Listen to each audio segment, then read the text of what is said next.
अब बच्चों का आधार कार्ड अपडेट होगा मुफ्त में, यूआईडीएआई की नई सुविधा शुरू।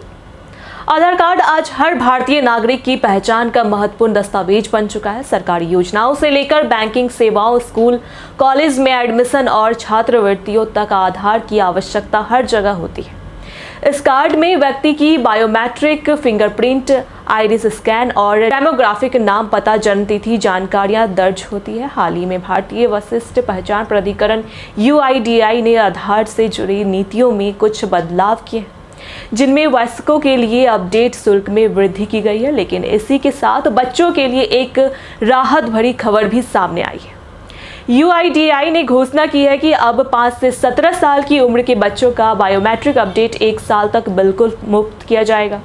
यह सुविधा 1 अक्टूबर 2025 से शुरू हो गई है और 30 सितंबर 2026 तक लागू रहेगी।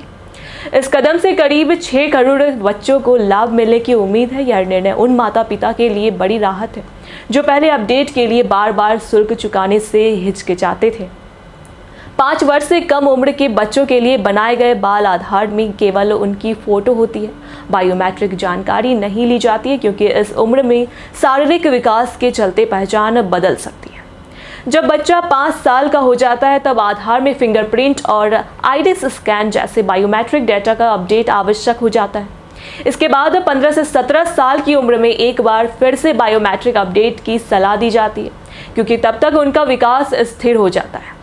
यूआईडीएआई ने यह कदम बच्चों की पहचान को मजबूत और सटीक बनाने में मदद करेगा। इसके सरकारी योजनाओं, स्कूल प्रवेश, छात्रवृत्ति जैसी सेवाओं का लाभ लेने में आसानी होगी। इस सुविधा के चलते माता पिता निश्चित होकर बच्चों का आधार अपडेट करा सकेंगे और भविष्य में किसी भी प्रकार की तकनीकी परेशानी से बच सकेंगे। यह निर्णय न केवल तकनीकी रूप से आवश्यक है बल्कि सामाजिक दृष्टि से भी बेहद महत्वपूर्ण है। यह पहल बच्चों के उज्जवल भविष्य और उनके अधिकारों की दिशा में एक सकारात्मक कदम है। इस तरह यूआईडीएआई की यह पहल न सिर्फ बच्चों की पहचान को सशक्त बनाएगी बल्कि उनके बेहतर भविष्य की नींव भी रखेगी। ऐसी जानकारी के लिए देखते रहे प्योर पटना।